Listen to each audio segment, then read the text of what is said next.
Ikaze inshuti mudukurikiye kuri channel yacu Umubanji TV, tubonereho akanya ko kubasuhuza. Bamwe ni mwaramutse, abandi ni mwiriwe bitewe naho muherereye ku migabane y'isi itandukanye. Tubonereho no kubifuriza weekend nziza, dore ko turi kuwa gatanu ku minsi 27 y'ukwezi kwa 9 umwaka w'ibihumbi 2024.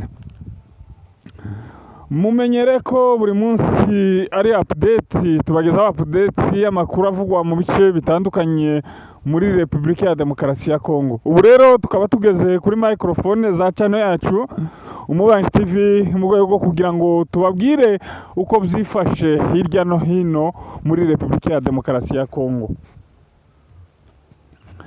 Reka rero tubagezeho ingingo z'ingenzi zi update yacu tuza kubagezaho mu buryo burambuye. Update zacu rero turazihera mu burasirazuba bwa Repubulika ya Demokarasi ya Kongo mu bice bitandukanye. Turahera muri teritwari ya Masisi, tuje mu mugwa mukuru w'intara ya Kivu y'Amajyaruguru ariyo Goma mu nkengero zawo, tugaruke ku bitero byisubiranamo hagati ya imitwe ishigikiye leta ifasha leta ariyo EPSLS na wazalendo batandukanye, aho na FARDC yaje kwinjiriramo ija mu ruhande rumwe turi buze kubagezaho muri iyi update yacu. Turaja muri Masisi tubabwire uko byifashe muri teritwari ya Rucuru, ndetse tujye no muri teritwari ya Nyiragongo tubabwire uko byifashe. Turagaruka ku ijambo rya Perezida wa Repubulika ya Demokarasi ya Kongo Bwana Felix Tshisekedi, aho yitabiriye inama yiga ku bibazo bitandukanye biri kubera kuri iyi si, aho inama yitabiriwe n'abakuru b'ibihugu bataturutse ku migabane y'isi itandukanye.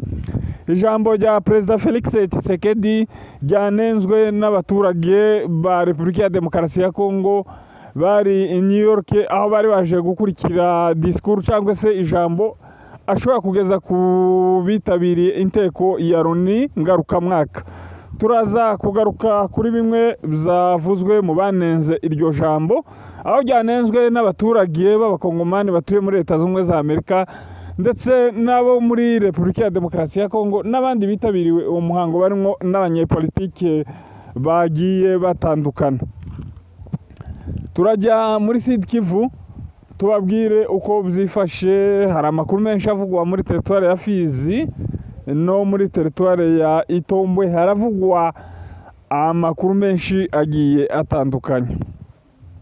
Reka nanone bakunzi ba channel yacu Umubanji TV tubibutse kuba tarakanda subscribe, mwakanda subscribe mugakora share ibiganiro byacu mubisangiza abandi kugira ngo nabo bakore subscribe, mwa likinga mugakora share, mwakora na comment kugira ngo ibiganiro byacu muze bibagereho mu buryo bworoshe cyane, bize bibageraho mu buryo butabagoye. Reka rero update yacu tuyihere mu nkengero z'umujyi wa Goma.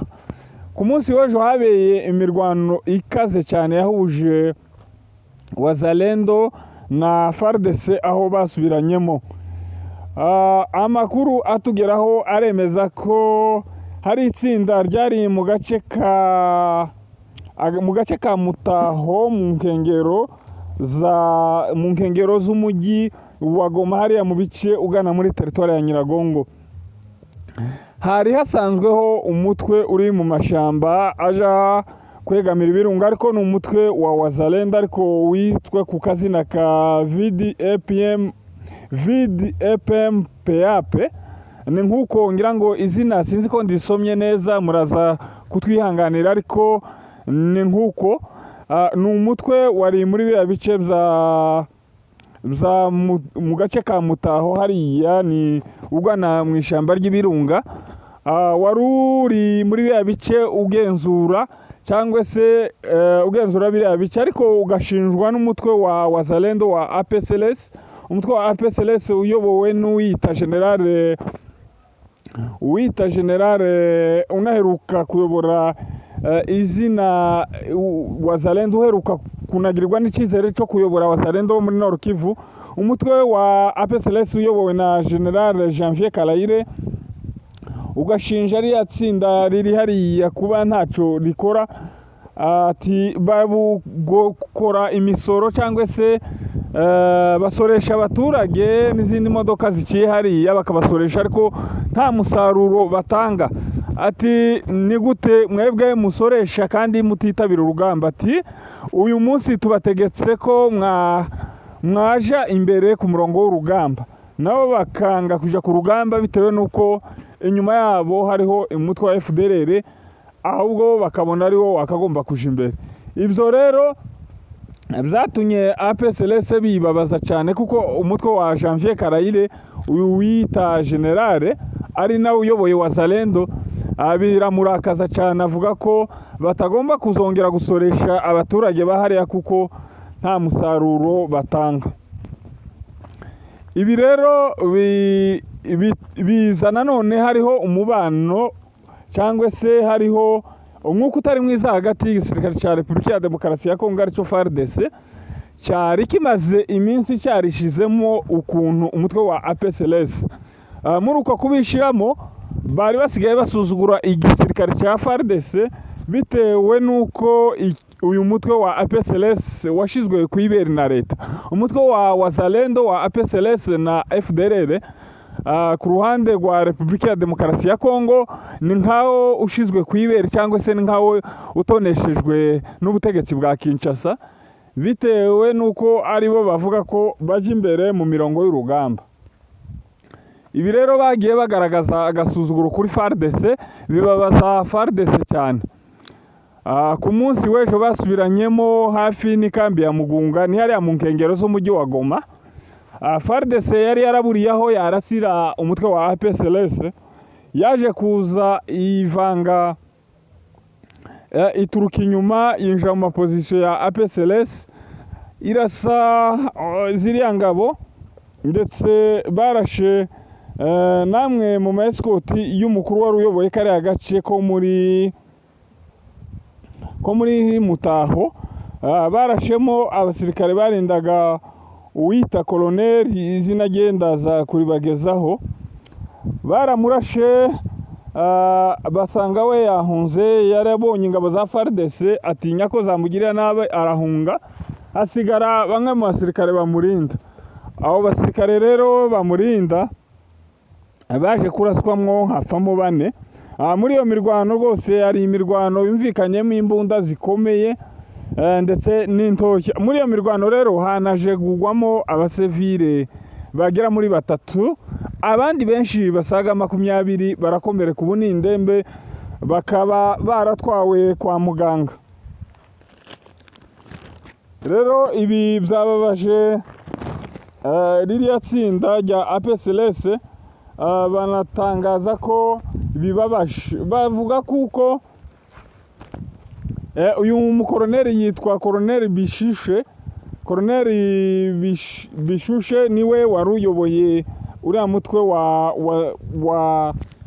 wa APCLS muri kariya gace tuvuye kubabwira. Ibi rero byababaje. Uyu mukoroneri atangaza ko hari n'ingabo zabo, imirambo y'abasirikare bamurindaga yatwawe na jipu ya FARDC, bakaba batamenye irengero.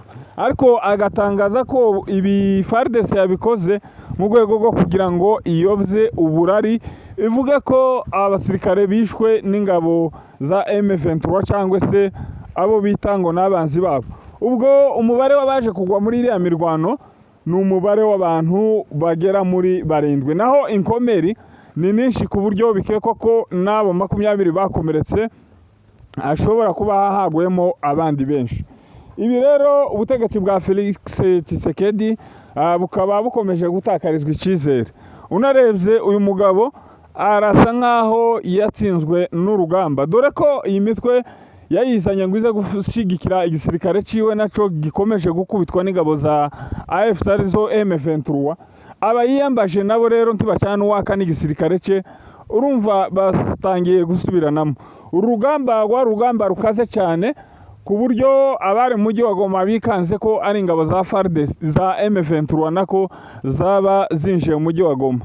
Hari amakuru yakekaga ko ingabo za M23 zaciye rukatiriza cyangwa se ruhinga inyuma kugira ngo zinjiye mu mujyi wa Goma. Ayo makuru rwose ni ukubesha, ni izi ngabo za Wazalendo zasubiranyemo. Ibi rero bikaba bigaragaza ko Perezida Felix Tshisekedi asa n'uwananiwe n'urugamba, mu by'ukuri nico kigaragara. Reka tugaruke ku inama y'amareta atandukanye yo ku isi. I New York muri Leta Zunze Ubumwe za Amerika hakunze kubera inama. Iyi nama yiga ku bibazo biri mu isi cyane cyane. Ibi rero abaturage Perezida Felix Tshisekedi baramunenga cyane bikomeye, bavuga ko mu nama ya New York yafashe ijambo arifata bamwe mu baturage, bamwe mu bayobozi, mu bakuru b'ibihugu b'amareta akomeye ku isi, yafashe ijambo ngo basohotse ntabari mu nama. Uretse nabo ngabo gusa ngo abaperezida benshi inama bari basohotsemo bigendeye batakiri muri iyo nama. Ati ikindi kibabaje nuko Perezida Felix Tshisekedi yagarutse avuga ku bintu bidashinga, ntiyavuga ibyo ateganya gukora cyangwa se ngo yirate ibyo yakoze. Atahubwo muri disikuru ye yagaragajemo ibintu byo kubesha, avuga ko ari inyeshamba, ngo amaze kuba yarashikiriye cyangwa se inyeshamba zamwiripotinzeho ngo zikomoka mu gihugu cy'u Burundi. Ubwo yashakaga kuvuga ko hari Red Tabara ngo ziripotinze muri Sud Kivu mu mujyi wa Uvira. Ibi rwose bakaba babimugayiye cyane, banamushinja kuko avuga ibyo adakora. Bamushinja ko urugamba rwamunaniye. Ati ikindi gufata ijambo nta mukuru w'igihugu n'umwe uhari muri aba bakomeye. Ati ikindi cyababaje kandi ni ukuba perezida wa Leta Zunze za Amerika bwana Joe Biden yafashe ijambo ntigera avuga ku kibazo cya Repubulika ya Demokarasi ya Kongo, ahubwo yivugira ku bindi bibazo bitandukanye mu bice by'isi. Ati yanafashe n'ijambo bamwe mu bayobozi bakomeye mu bande bw'Uburusiya batari muri iyo nama.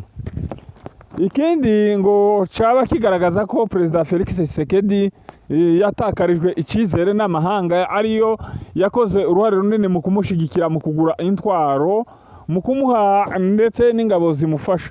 Bamuhaye indege z'intambara n'izindi mbunda zikomeye zigezweho, ariko aho kugira ngo yirukane M23, ahubwo M23 yakomeje kumufatana uduce dutandukanye hariya muri Nord Kivu. Ibi rero ni bimwe mu bituma agomeza gutakarizwa icyizere. Ikindi nuko ibice AFC igenzura nuko bikomeje kugaragaramo amahoro gusumba ibyo leta ya Repubulika ya Demokarasi ya Kongo cyangwa se FARDC iyoboye. Reka tujye muri Sud Kivu. Muri Sud Kivu hakomeje kuvugwa intambara mu bice bya teritwari ya Fizi na teritwari ya Itombwe. Hakomeje kubera imirwano ihuza ingabo za uwita General Amuri Yakutumba afatikanyije n'igisirikare cy'u Burundi ndetse na FARDC. Ku munsi w'ejo umutwe wa Red Tabara wifatikanyije n'itsinda ry'abafurero rya Biloze Bishambuke banze kuyoboka ingabo za Yakutumba, barigamba mu kwirukana ingabo z'imbonerakure hamwe na Yakutumba. Banagize itangazo basohoye, Red Tabara yavuze ko igisirikare cya Repubulika ya Demokarasi ya Kongo ndetse na Yakutumba bamwiyamye mu kwivanga hamwe n'ingabo z'u Burundi. Ati dufite icyo twahunze, ati rero ingaruka zabyo muzabyirengere mu kwifatanya na leta y'u Burundi. Ati naho leta y'u Burundi nikomeza kutugabaho ibitero tuzabasanga naho baje bava. Reka tujye muri teritwari ya Fizi mu mujyi wa Baraka, ahavugwa ko harashwe nanone ingabo za FARDC zibiri zikicwa n'abantu bataramenyekana. Uyu mujyi nawo umaze kuba ngo ibyago byinshi cyane hariya muri Baraka, buri munsi hakomeje kuba hapfa abantu. Naho mu mujyi wa Uvira, twageze mu mujyi wa Uvira, hari hateganyijwe imyigaragambyo yamagana itotezwa rya hato na hato rikorwa n'ingabo za Wazalendo.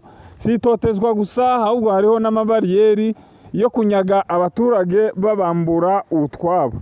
Ibi rero byatumye bapanga kuzakora imyigaragambyo. Tugarutse muri Fizi, mu misozi miremire hariya muri centre ya Minembwe no mu nkengero zayo, mu musozi wa Runundu, nuko haraye harashwe amasasu menshi arashwe n'ingabo za FARDC. Kimwe ngo mucabateye kurasa ayo masasu ngo nukumara igihe kirekire badahembwa, nta mushahara ubageraho. Reka update yacu tuyisoreza ahangaha, tubibutsa gukanda subscribe ku batarayikora, mwakanda subscribe mugakora share, like na comment. Mugire ibihe byiza, amakuru yacu nakagaruka.